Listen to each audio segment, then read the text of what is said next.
Good evening.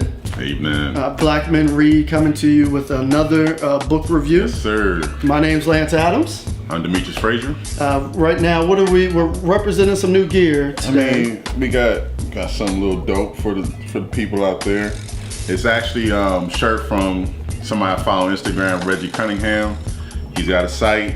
Make sure you go check him out. He's got some other shirts. It's bepureblack.com. bepureblack.com. And as always, I'm always rocking my A&T gear. Greatest HBCU in the nation.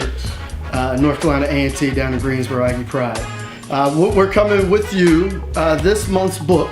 We have Ta-Nehisi Coates. Nailed it. Ta-Nehisi Coates, Between the World and Me. Before we get to it, we have some more information we want to give to you guys. And so the last few books, we all agree, made us angry. One thing that's actually made us happy is that we got 80 likes now. 80 likes. Thank you. Couldn't do it without you. Seems to be growing every day. So thank you for everyone else out there who's been sharing the page, who's been liking the page, liking the comments, making suggestions.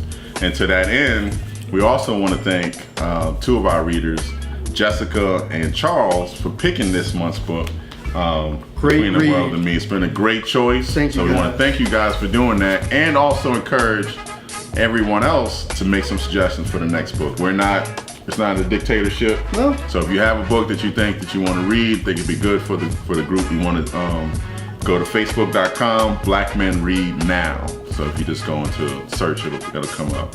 But drop your suggestions on there for the next month, and we'll pick from there. There we go. So we did want to give a big shout out, and it goes right into this month. Happy Father's Day. Happy Father's Day to everybody, all the fathers out there. Happy Father's Day to you. Appreciate it. The month of June. I am not a father, but hopefully one day I will be. We'll see what happens. You got a little sister. I do have a baby sister. Love her to death.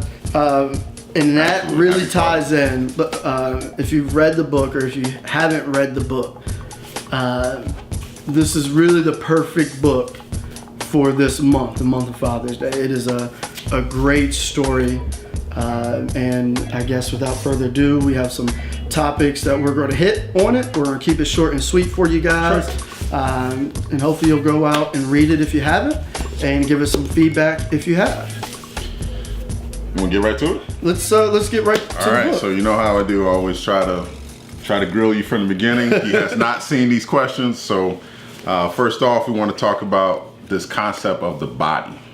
So Ta-Nehisi Coates talked a lot about the body. So I want to get your thoughts on it. And then I have some that I want to add as well. But it just seems like it's a recurring theme throughout, especially the early parts of the book, where he tries to explain exactly what it feels like to walk in someone's shoes in a similar position, or maybe someone is even worse. But it's a full-on attack, not only on how I feel, but it's also an attack on my physical body. You want to talk a little bit about that? So he's talking, and one of the things, he's growing up, he's young, and we're not going to give the entire book away. The overview of the book is basically, it's a story, it's a letter to his son, and It starts off as he's growing up in Baltimore, and he's talking about the struggle every single day of what's either getting out of the hood to get to school, and then getting out of school and trying to make it back home. And I was fortunate enough to not have that fight and struggle every single day of my life. Right. And it's just the biggest thing that really hit me, and he talks about, is the struggle never ends. Like, the struggle never ends. You wake up and you're in the fight. And you think you walk down the street, you're going to the store, you're with your friends, you're at the bus stop, you bump into somebody, you make the wrong eye contact, you make the wrong turn on a corner. Somebody asks you, yo, is that your bike? Right. that means that day could be your last day. That could be it. Especially when bumping into police officers. And when I didn't even crossing go the wrong on side that, of the street. But I mean, it's almost a very applicable topic to what we're seeing in the news today, where every day could be your last day because of the pressures that's happening, not only in our inner cities, but it seems to be spreading all over the nation. as a black man, you're seen as threatened. For a threat. It's I mean, if you read the last two books, if you've watched the last two reviews, sadly, it's the same thing, the same theme, over and over again. And we didn't pick these books to purposely have that. It just theme. happened to work that way together. Yeah, it just seemed to be that way. So, I think the part that kind of got me a lot was, and I'm trying to put myself in the person's shoes. We've talked about our backgrounds offline a lot, and personally, I haven't felt that kind of stress in my life because I lived in New York City as a child, but we were in a more of a residential area where it's a house, and I think it felt different than what he was describing in the book. But the one thing I tried to get from this experience that he was trying to explain was the constant stress on your life. That the physical part is there. You could die. You could succumb to a whole bunch of things. But just imagine waking up in fear every day. And every day you're having to use that as your guide and motivator for the choices you make every day that you walk down the street. So even watching, I think we talked about this Netflix expose on Nina Simone. Yep. And one of the quotes she has in the book is that, what is freedom to her? And this is what the interviewer asked her. And she said to the interviewer, freedom is the day that I don't live in fear. And I can imagine just in this particular situation, what he was trying to explain is that every day is a day of fear. And how that could relate to your physical being as a whole. I mean, I couldn't imagine it. Like I've had moments of fear. I've had days of fear. Right. But every single day you wake up with the realization that this could be your last day. Mm-hmm. And you're a child. Right. Like you're a child, you're a teenager. I mean, and it's not, you think you go to the solace of school. Not quite. It's not, it's literally. You're at home. Not I believe quite. the quote was, and I'm sure I'm going to misquote this from the book, but he said if the streets don't, it was something along the lines of the streets don't get you, the school system will. That's essentially. Right. That's right. So there's another part in the book, and this is very applicable to Father's Day. So this is the part. This one got me. So there was a story he was explaining where he was with his son, and somebody bumped his son and pushed him and just kept on. Like it was nothing. Like he wasn't even there. I think he actually said, like my child was invisible, and he had to at that moment quickly process, how am I going to react to this? So let's talk about this whole level of restraint you have to have. You're already seen as threatening. You're already seen as the angry black man. For me, I'm tall, deep voice. None of that adds any extra benefit to me in that situation. I have two sons, and I can imagine if somebody bumped my child like that, because in this case, it was a small child. My kids are teenagers now. But imagine somebody knocking over or bumping your 4 or 6 year old child. And what you would do, and then instantly you have to, I can't do that. If I rush this person, even if I don't hit them, how will I be perceived? Yeah, Are the cops being called right away? So, like I mentioned, I have a baby sister who's 21 years younger than me. And I remember when she was young, and I've been there every step of her life. And there's been moments where it's like at daycare or you're picking her up and, boy would do something and she runs to me crying. And my reaction on the inside is, I'm about to go to jail. Right. Because I'm going to beat a little kid up today. But it's so quick. Right. You have to process that and restrain yourself. And the first reaction is to make sure the child is okay. Right. Comfort them. And then if that other person is there, then how do you address that? Try to do it in a calming manner. But it's the speed at which you process something like that And the speed at which you're processing it, and here's what I thought was the saddening part about it. I'm not thinking because I don't want to hurt the other person. I'm not thinking because this is not a good look. And he actually processed this part of it too. It's not a good look in front of my child. I'm processing because I know that I'm going to get locked up. Yep. And even in today's news, I know that when the police get here, I'm going to be the criminal with my face down on the concrete. Yeah. That's the sad part about it, right? I mean, it's literally the 0 to 100. It goes there, and the worst case scenario is straight to where you go, and then you kind of you go there, and you have to very quickly come all the way back before you even get to the physical part of it, right? Yeah, so that's not even. If you get to the physical part, it's a wrap. It's already over at that point. We won't be doing one of these next month. No. Well, I guess we could do live stream from behind bars or something. I'm not built for that life. Anyway, one of the other topics that we did want to hit on was, and this one's a tough one, because the moment you start on this kind of topic with anyone, especially outside of your race, it almost feels like you're the conspiracy person, and whites are controlling the media. But he talked a little bit about how our inferior nature is kind of programmed into us, right?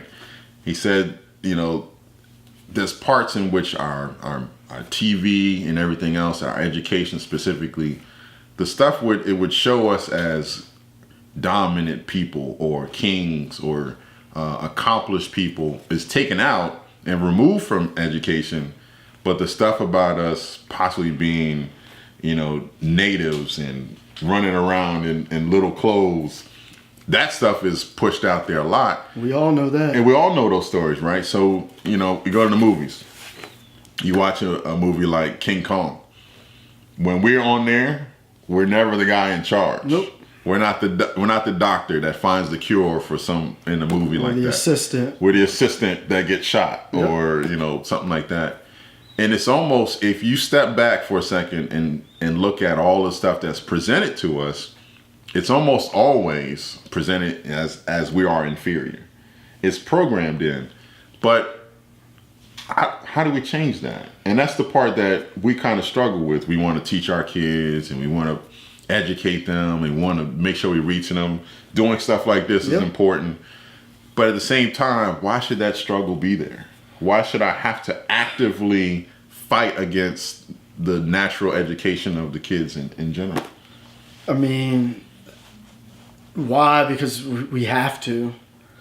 Like, we have to fight it because it's the system, and I hate to try to make it seem like the system is against you, but I mean, the system's against us. Right. I mean, we can write up enough facts that says it probably is. And if you read the last two books, The New Jim Crow, which was last month's book, and then The Hidden Cost of Being African American, which was April's book, our very first book.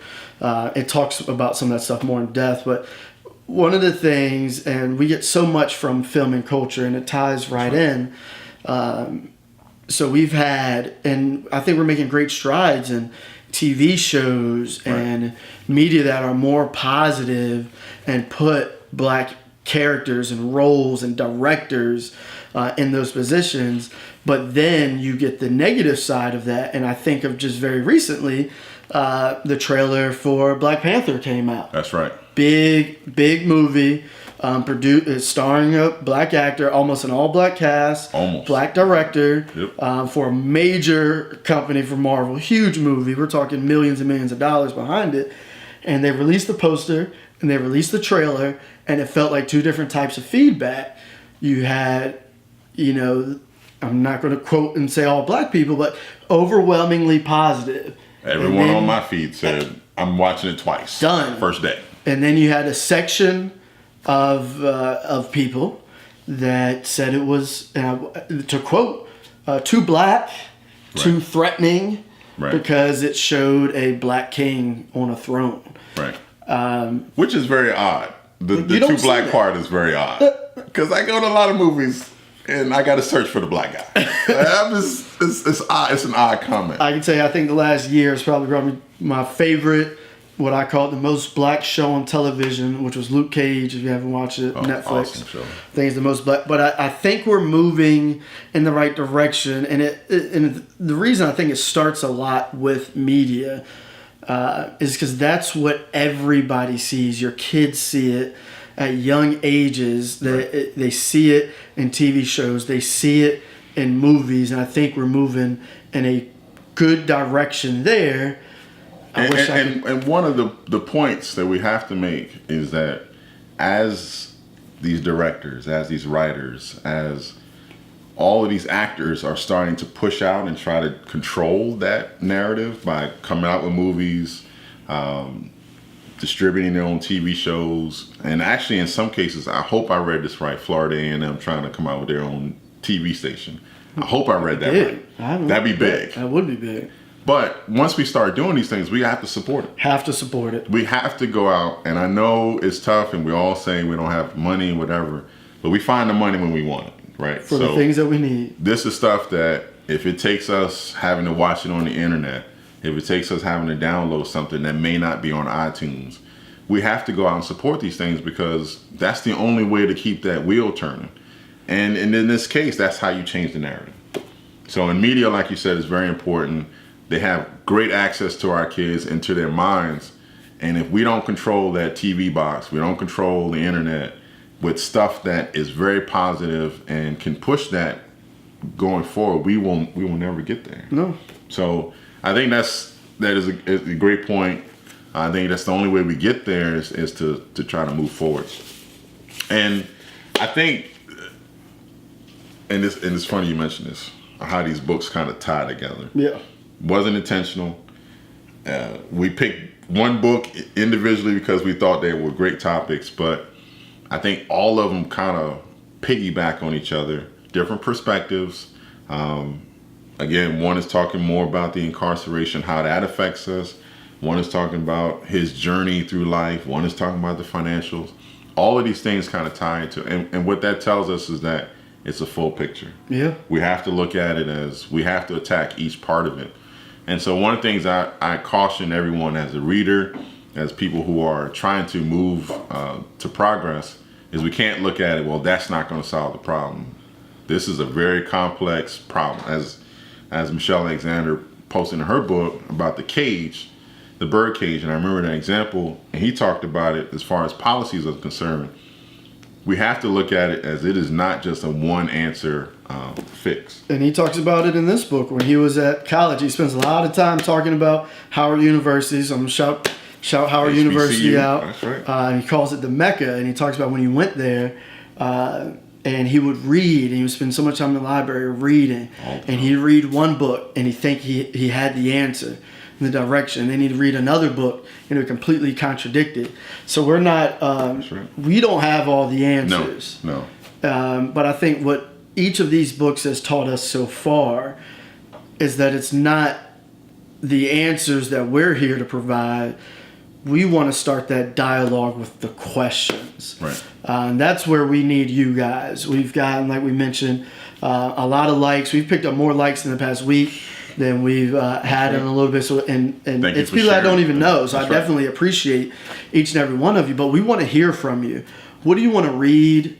What do you think about the books? And you know, this isn't, like we said, this isn't, you know, it's not a dictatorship. It's not a monopoly. We want to read the things that matter to you. We want to read things that matter to us. We just want to read. Because as much as we get out of the books, we also get something out of the connection with you guys. So we talked about a lot of different topics. Is there anything else, the parting shots you want to put for the book? I did want to hit a little bit on one thing he talks about in the book constantly. He talks about what he calls the dreamers. Mm-hmm. And the dreamers, I'm not going to tell you what the dreamers are, because I want you to read the book. And if you've read the book, you know exactly what I'm talking about. But when he's talking about the dreamers, when you step out your door and you view your reality, and when I step out my door I view my reality. And one of the things that he goes into is everybody has a different reality, but are you aware of other people's realities? I think that's the best way to put it. And I guess I will tell a little bit more about it. In The Dreamers, he's talking about these people, and he goes to these schools, and he's in a private school, or he goes to these different places, and he calls them the dreamers because they're the people that the life they're living is a dream that people want to achieve, but the dream that they're in, it isn't real. It's not his reality. It's not the reality for so many of us, and that these people that are dreaming, that the things aren't going to change until the dreamers wake up. The dreamers are the majority.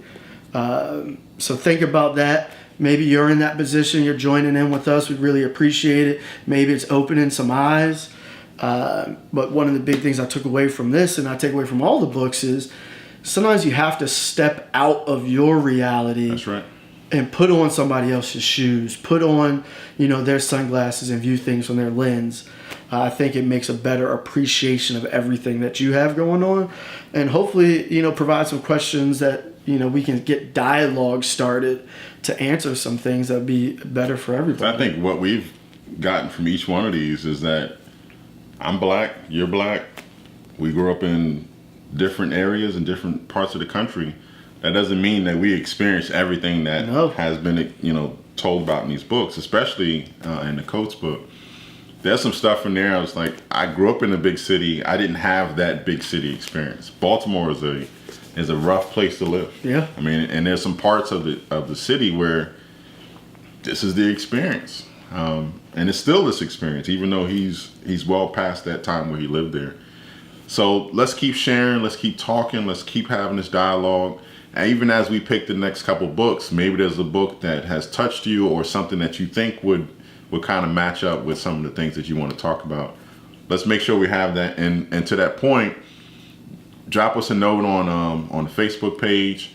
That may be something that we can add to the roster. I mean, there's. I plan to keep reading for a while, so I'm going to read. Time. So that's right. This isn't anything that's going to stop.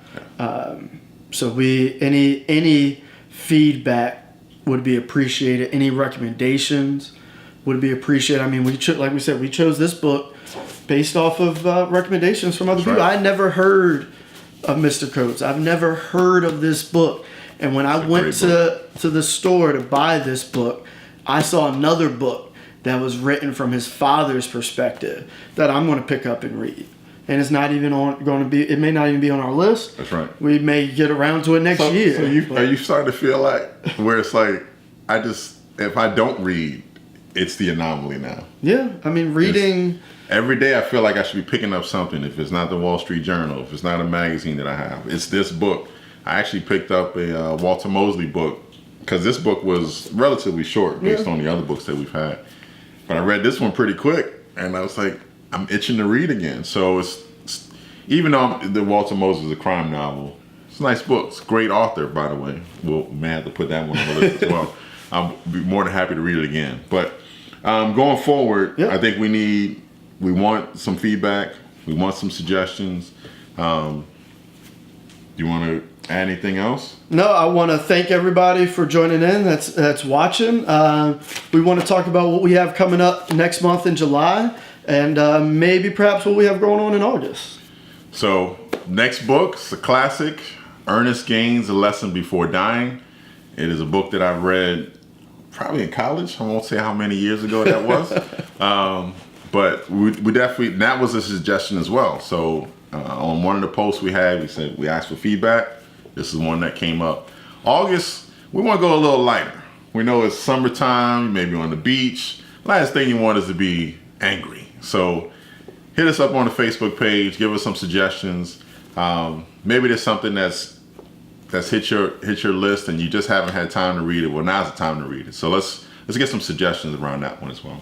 There we go. So I found a quote, and we'll close out here. All right. And I think this is applicable to what we're doing here. But it says, smart people read to learn, wise people read to grow. I'm trying to grow. So let's grow together. Grow together. So we thank you for joining us once again. Can't wait for those comments and suggestions around books for future months.